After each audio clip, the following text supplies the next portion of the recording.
Hello, everyone. Welcome to the KPIn Your Face Cybersecurity webinar. Um, Before we get started, we just want to give everybody a couple minutes before, we start our presentation so that everybody can get in and get settled. So if you don't mind, just please wait a couple minutes. Thank you.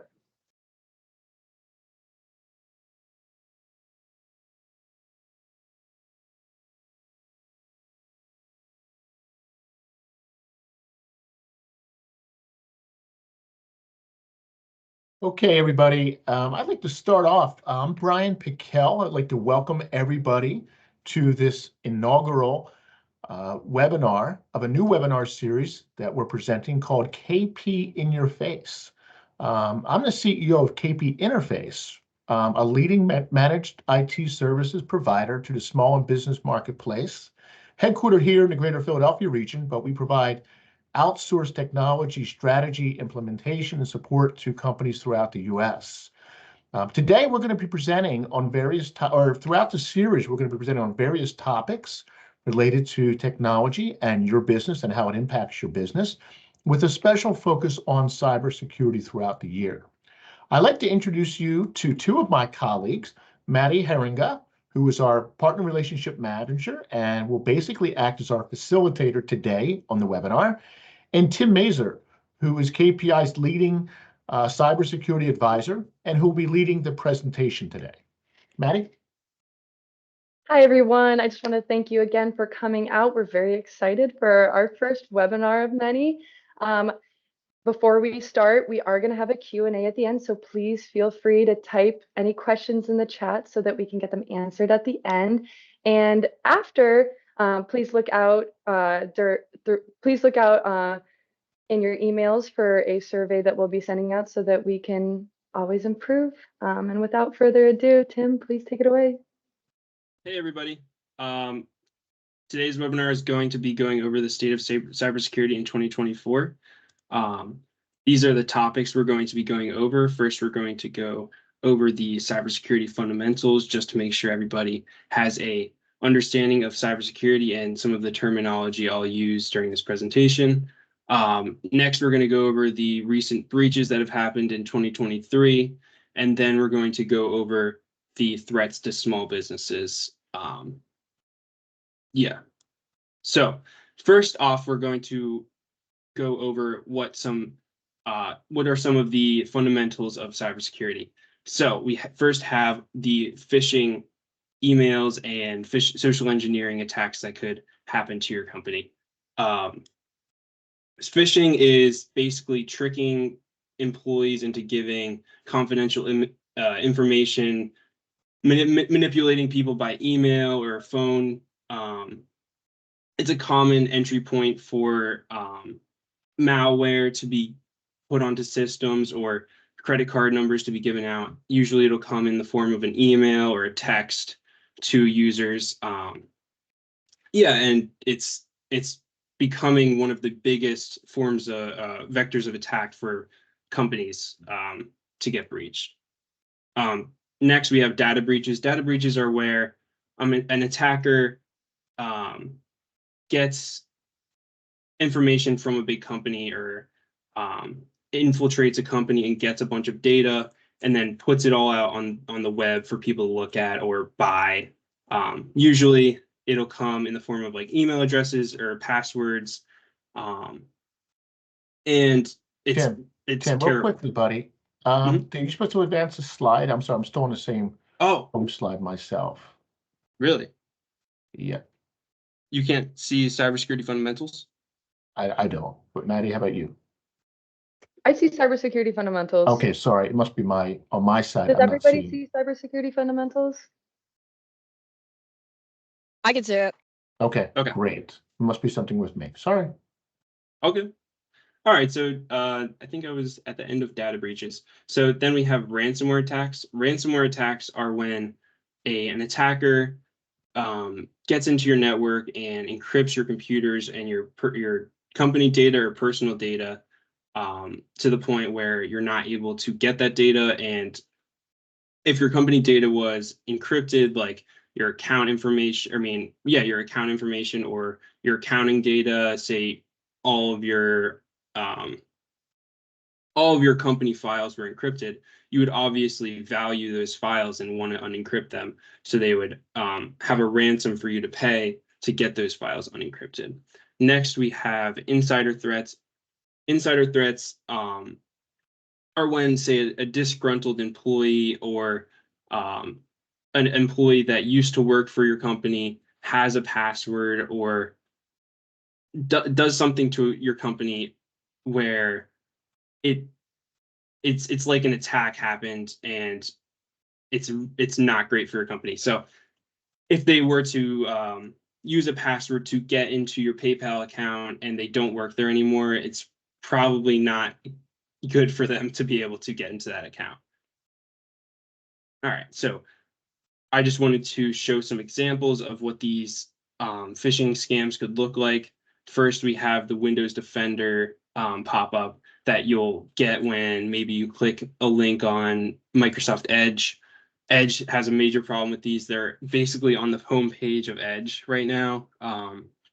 You'll click a link that is trying to show you the weather, and it'll bring up this pop-up that says, Windows has detected a virus on your computer, and it'll usually have some like loud noises or beeping noises that happen with it. And it's trying to get you to contact this Windows support number. Obviously, trying to get support from Microsoft, you're never going to get it. So Microsoft would never have a phone number like this posted where you could call it. PayPal, this is a very similar email to what PayPal would actually give you. And the way you can see that this is not a PayPal email is because of the actual email address it's coming from. You can see it's coming from an Outlook email address, and it's eipaypal.com and not actually PayPal. This is not a real email from PayPal. Next up, we have ransomware. Ransomware usually comes in the form, it usually looks like this.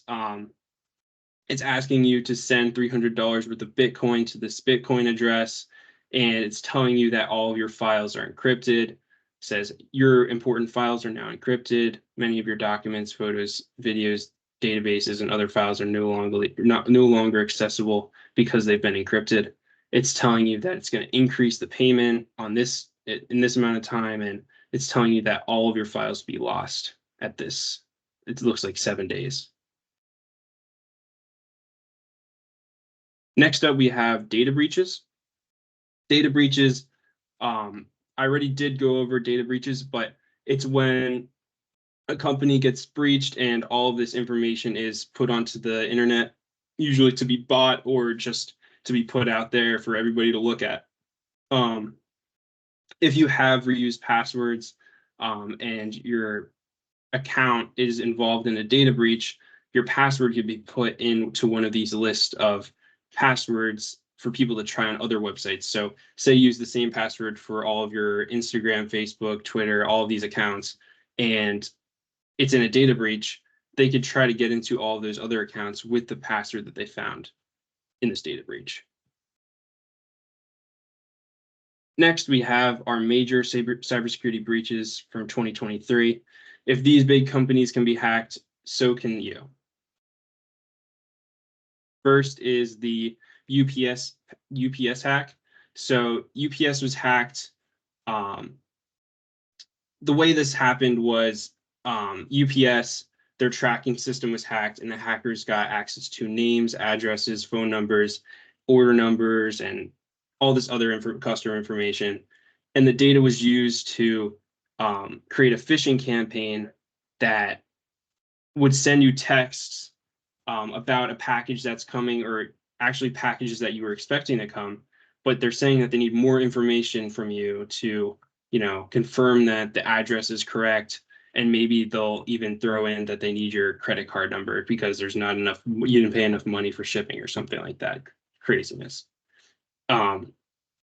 Obviously, it's not good that this happened to customers, and I think they put out some like credit monitoring for customers that this happened to. You're going to see that, Tim. You're going to see that a lot.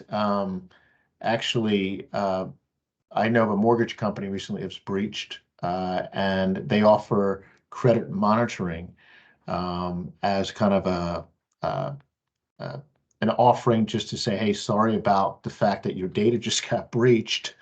But unfortunately, that's kind of after the fact, right? They should have put in place the security measures before the fact. And unfortunately, that's what we're seeing out there today is a lot of people are responding after the breach instead of protecting themselves before the breach. So yeah.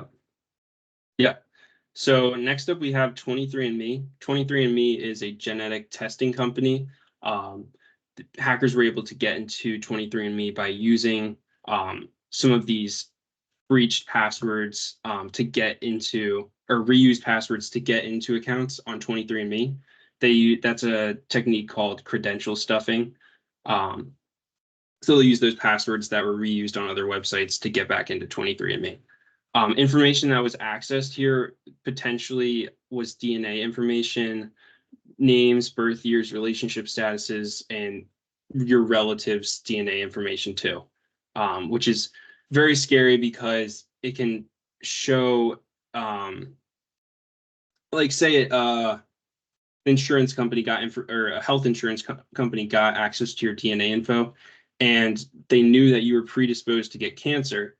They could use that data to make your rates go up, and that's really like that's like a dystopian future. That's insane to think about. Next up, we have Okta. So Okta was breached when an employee used a Google account, a personal Google account on their work computer, and they got a phishing email to their work computer. That was a phishing email that had some kind of exploit that was able to get access to the support system for Okta. So this employee got their personal account, sent a phishing email, and the customer service account credentials were given to the hacker, and they were able to get session tokens, which allowed the hacker to impersonate customers on various different platforms that the customers use Okta for. All right, so next up we have the MGM casino hack, which is probably one of the biggest hacks this year. It started with a phishing call. That's a voice call. That's a phishing attempt. And the hackers called into the support desk as one of the support employees and tried to get their password reset, and actually did get their password reset. And then MGM, that support employee's account was accessed by the hacker, and then ransomware was deployed to other computers on the network from that IT support employee's account. This caused MGM to lose a bunch of money, and they were out of business for, I think, about a week, which was like insane to think about. This company that's very, very big being out of business for a few days is crazy. Information accessed was names, driver's license numbers, dates of birth, social security numbers, and passport numbers. And after the breach, they had to give people that credit monitoring, but obviously they should have had the security in place to not have this happen, to the point where they're getting social security numbers, driver's license numbers, and all this information on the customers. Yeah, one thing that you'll find nowadays, Tim, and I called American Express the other night to just set up some travel plans, some bookings, some flights and hotels. And the first thing they want to do when you first, whether it's via chat or via phone, they will validate your identity. And even if it's a support desk, a service desk that is taking calls for IT support or for other reasons too, they should be verifying identities nowadays for this very reason. For sure. All right, so all these big companies are getting hacked. Why does it actually matter to small businesses? Because well, it does matter because small businesses are the biggest attack vector for hackers because they're limited in resources. They don't have enough money. They don't have enough manpower to be able to implement cybersecurity into their companies. So usually they're not able to, they don't have the time or they don't even know what's happening with their cybersecurity to the point where they're complacent with what they're doing. They're like, oh, hackers are never going to look at me. I don't really have anything that they want or anything like that. And it's usually down to that they don't have cybersecurity knowledge and training. And they don't know what's going on with their cybersecurity. A lot of their employees don't have fake phishing testing or a cybersecurity training platform every year that they have to take a test or something like that. So they really don't know what's happening, and they're easy targets for phishing attempts. Yeah, Tim, I just want to make a quick mention that you mentioned MGM, you mentioned Okta, you mentioned some of these other big companies, and I want to make sure it's clear to everybody on the call today that, as you said, the cybersecurity attacks are happening to everybody. They're happening to individuals. They're certainly happening to small and mid-sized businesses, as well as, of course, large businesses as well. It doesn't take much more effort to attack everybody anyway for these hackers, so it's easy for them just to do a wide-ranging attack oftentimes. And typically, as Tim said, what they'll find out is that small businesses tend to be a lot less cyber secure than other larger companies as well. So they are a vector. And the other thing is we don't hear about these small businesses breaches on the news because it's not newsworthy to say that, hey, some little company in Montgomery County got attacked, when it's easier to say, hey, Coca-Cola got attacked. Yeah. It relates to more people across the country and across the world. But these things do happen. And some of these small businesses are not necessarily required to inform the public that they've been breached. So it happens under the radar, but I can tell you as a cybersecurity company, we see it often enough where we hear of companies who need remediation help, et cetera, because they have been breached. And so it's a real thing. And unfortunately, all of us have a responsibility to do the best we can to protect ourselves. Yeah. All right. So on the breaches note, the average small business, if they were to get breached, they would have to spend $820 to $650,000. So that's a wide range. But if you were to have to pay $650,000 for a cybersecurity breach and you didn't have cybersecurity insurance, that might put you out of business. That probably is a giant expense for a small business. That what might not have to happen if they did have cybersecurity in place to stop it.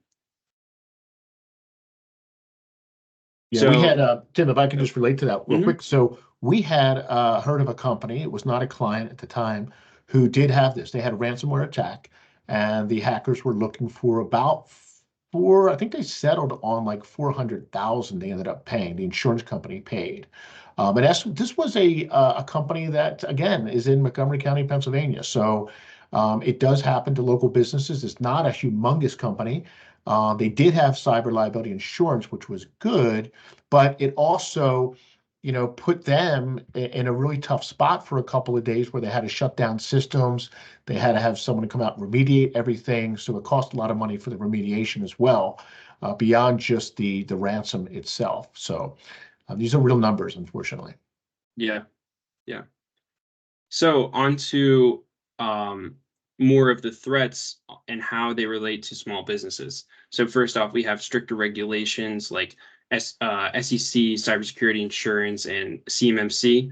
Then we have IoT devices and how there's extreme amounts of IoT devices now.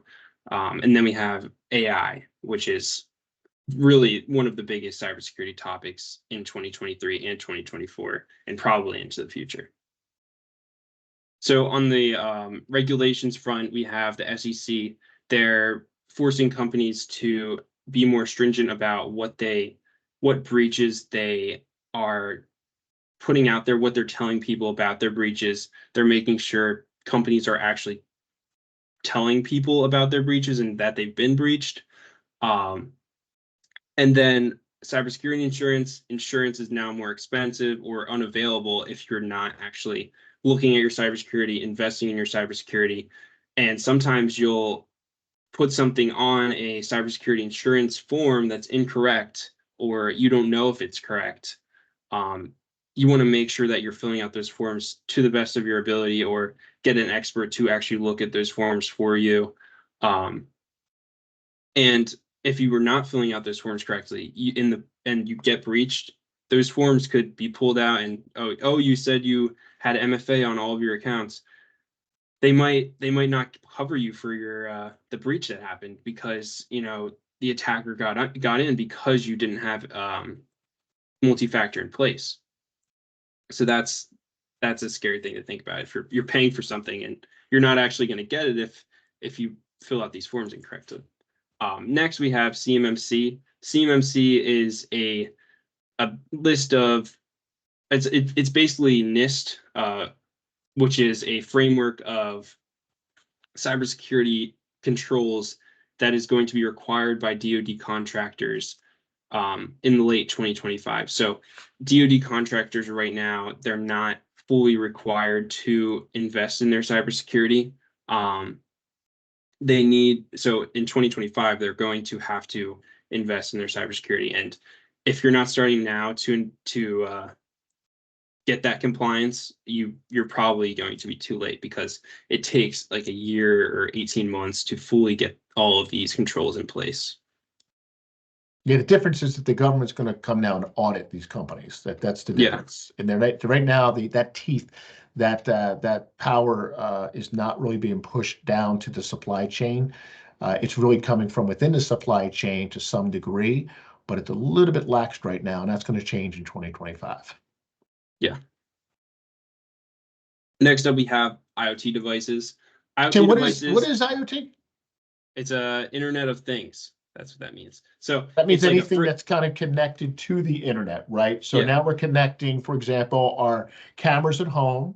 We're connecting our HVAC controls in the office and at home. So anything now, your Alexa devices, anything now that's connected to the internet is under this umbrella called Internet of Things. Just more and more devices that we touch every day, that we use every day, our cars, etc. Everything's now connected to the internet in one way or another. Yeah. Fridges, toasters, ovens, TVs, it's all now connected to the internet, which is, the devices are not always up to date, and they're easily hackable if they're not up to date. And if you have these devices on the same network that, say, your servers are on, and a hacker were to hack this IoT device and then spread from that IoT device to your server, that could cause you to get a data breach, which is that could cause $650,000 in damage to your company. What about if it Jen, let's just say on a more personal level, let's just say it's connected to your computer, not necessarily to your server. Could it get back in your computer and infiltrate data that might be on your computer, such as personal records, social security numbers, banking data, etc.? Yeah, possibly. If your computer or your server are not hacked or not patched fully, they could possibly exploit a vulnerability in your system that allows them to spread to your computer, if that makes sense. Yep. So next up, we have AI. AI is now being used by hackers and defenders. For hackers, it's used to create phishing emails, code things. It's able to make code extremely easily, and you don't even have to know how to code to make software that can hack people now. So it's really incredible at generating things for people that can hack, or it can even, for defenders, it can be used to find signatures of malware on computers. It can be used to detect things in the environment that you wouldn't be able to detect with normal non-AI powered cybersecurity controls. We use it here at KPI. We use some software that uses AI to defend against malware and detect against malware. Next up, we have also AI. We have voice cloning. Voice cloning can be used to make phone calls to sound exactly like you. So say a hacker wanted to call your boss as you, they could, call your voicemail, record your voice from that voicemail, and use that voice to, or clone that voice from that voicemail to create a call to your boss and ask him for, his credit card information or something. Also, image generation. Say an attacker had access to look at your social media profile and look at pictures of you. They could train AI to create an image of you and use it as a profile picture on LinkedIn or something.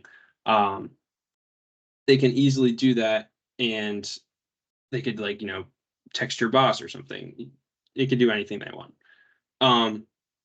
They can also use it for code generation. You don't have to be a computer science expert to have ChatGPT generate you, some kind of code to create a phishing email. I don't know what they would do. Some kind of malware. They could use AI to create it. Then we also have deepfakes. Deepfakes could be used to, get on a call with a client or a vendor, and that the attacker would be using the deepfake to ask that vendor for money, or as you, they would ask for money or something like that from a client, and they would send it to their bank account instead. So they could use a deepfake to convince a client that you were asking them for that money, which is that's crazy. Now we have a recorded demo of how I use ChatGPT to create a potential phishing email to Brian. So I had ChatGPT create a list, or it actually did a quick Google search of KPI and their highest ranking members. So here it created that list. Then I had it find out more information about Brian.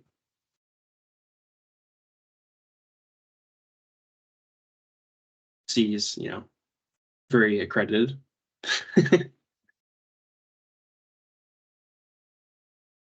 And then I had it create the email.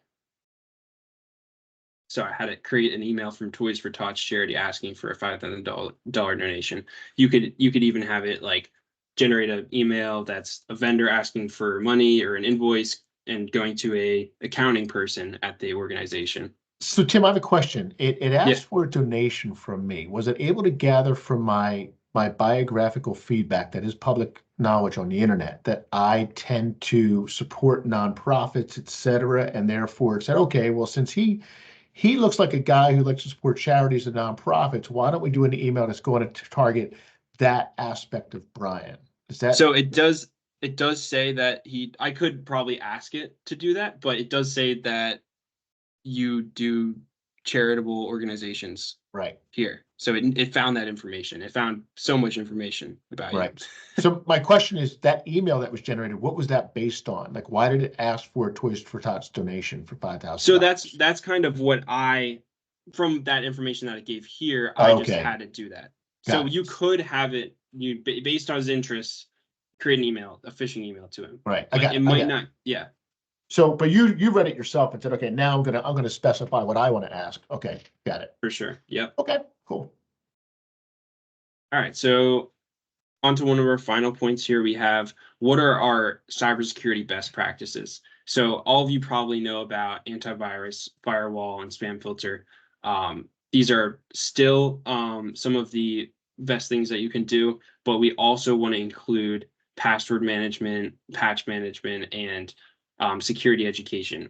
Security education being one of the most important parts of your security posture, because 90% of breaches are from phishing attempts. And if your employees are educated on phishing, you're far less likely to actually fall into the trap of phishing. And then we have then we have patch management, which is, if you're not using patch management, you could miss a Windows update that had a critical security vulnerability that was patched, and you skip that one, and the hackers are looking for computers that are not fully patched, and they found your computer, and you're just an easy target now. So you want to make sure that you're getting your patches and they're actually being applied automatically, and there's no stopping them from being applied. Then password management. Google Chrome offers a password management tool, but it is stored locally on your computer. If a hacker were to get onto your computer and look at the Google Chrome password manager, they might be able to, well, they will be able to take those passwords from your computer and put them on their computer and then have all your passwords. With a password manager that's stored in the cloud, you can have all your passwords on your computer, but they're stored in the cloud. So when you're logged into the password manager, you're able to put your passwords in automatically and generate passwords for new websites that you're logging into, but they're not stored on your computer, which is the biggest point for a password manager. Right. You can access them from your computer, but they're not Yeah. stored on your computer.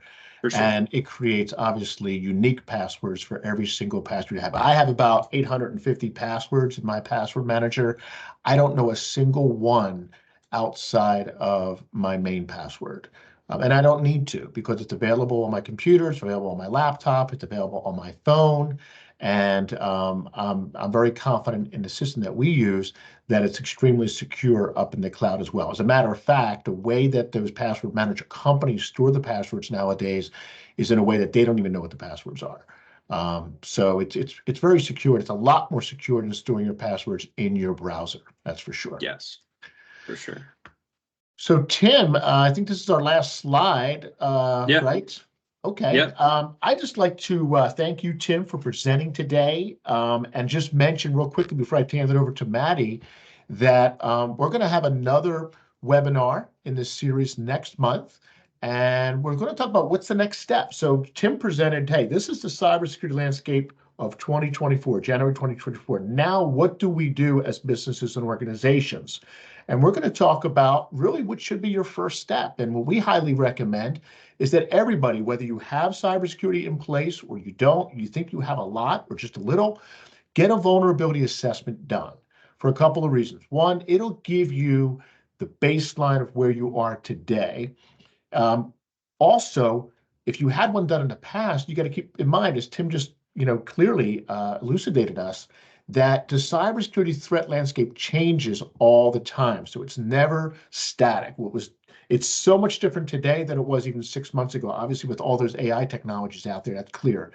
And the assessment will also give you clear and concise feedback about where you're strong in cybersecurity and where your weaknesses are.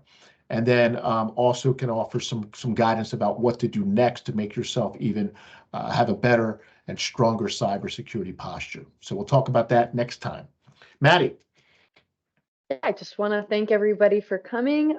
Great job, Tim. That was an awesome webinar. So again, just a reminder to all of our participants, you'll be receiving a survey, and if you could please fill it out and sign up for our next webinar. If you invite colleagues or friends, we've decided to do a raffle, so your name will be entered in our raffle if a friend or a colleague attends our next webinar, and you could win a gift card. And if you have any further questions that can't be answered in our Q&A, feel free to reach out to Tim or I, and we'd be happy to point you in the right direction or help you out. Great. Very good. Thank you, everybody. Again, appreciate you filling out that survey. Maddie, do we have any questions at this point? The only question that I had received was, if a breach happens, what are the next steps? Okay. Well, let me if I can answer that, Tim. Do you mind? Sure. Okay. It all depends on where you are, but the very first thing you probably want to do is either contact a cybersecurity breach attorney, because they will be the experts in exactly how you should respond whether it be to the hacker or to your client, etc. And the second call, and it might be the first call, depends on how you have it set up, but the other call would be to your insurance provider if you have cyber liability insurance. If you don't have an attorney or you can't find one, they're going to provide one for you anyway. So that's the very first thing you want to do, is contact your insurance provider and either their attorney or your own attorney, and let them give you the guidance. Do not try to negotiate with the hacker. I would, even being a cybersecurity firm, I would suggest that we are not the first call, but we're probably going to be the one call right after your insurance company, because we're going to help you remediate what the issue is. So we're probably the third call in that chain. But those are the 3 steps you would take: insurance, attorney, cybersecurity remediation firm, and then go from there. So. Okay, and from there, another question was, what is the easiest thing I can do to become more cyber secure right now after this webinar? Boy, if you're asking for your business, the first thing I think, as Tim said, is education. If you don't have an education plan for yourself or for your business about what the cybersecurity threats are, I think you'd want to put that in place. Tim, would you agree? All right, yeah, for sure. Because, I just had it, the other day, so one of my colleagues showed me something. They got an email about an invoice. And I said, wait a minute, you can see clearly that it didn't come from the right email address. I mean, it came from a Gmail account. So we know that's not legit. And the invoice they sent was a Word document, not a PDF, which most invoices come across PDF. So, by taking education, you can quickly learn how to recognize phishing attacks, which again are really the highest level of attacks out there. And you want you and your colleagues and your employees trained. They should get trained at least once a year, and really ideally on some type of ongoing basis. One idea is to have a phishing test go out to all your employees at least once a month or once a quarter, and find out who are your most vulnerable fellow employees when it comes to responding to phishing attacks. And listen, we're all vulnerable to some degree, but some might be a little bit more gullible than others. And we just want to train them up and help them recognize. And, when they have a question, that's the time. If you're not sure, don't respond. Contact your IT provider, IT support, and have them walk you through it and just ensure that it's not a phishing attack. Yeah. Right. And final question I have here is, how can companies stay up to date on the cybersecurity advancements cybersecurity advancements? And well, the best way is to attend the ongoing KPIn Your Face webinar series. We're going to be talking a lot about those things. My hope is to continue this every month ongoing for a very, very long time. So our plan right now is to do through 2024, but I imagine it'll continue. Also, at least from KPI, on our social media, our website, our blog post, we're going to continue educating everybody about what to look out for and what the next things to do. However, if you want a private consultation with us, feel free to reach out to us. Contact us via social media or via email. You can contact us at, sales@kpinterface.com, for example. And we will be happy to have a one-on-one discussion with you about your position and your concerns or your company's concerns. So, but we're going to highly recommend that vulnerability assessment either way. So, all right. Anything else, Maddie? No, that's all the questions that I have. Our last thing is that I guess look out for an email from Lauren Piquel. She'll be sending you our survey. Please fill it out. Very excited. Thank you. Thank you all. I saw a lot of familiar faces out there, so it's nice to see you out there. Feel free to reach out to me anytime, and would love to catch up on anything you might want to talk about. All right. Thanks a lot. Thank you, Tim. Thank you, guys. Maddie. Appreciate everybody who joined us. Take care now. Have a good day. Bye-bye. Thank you. Bye-bye.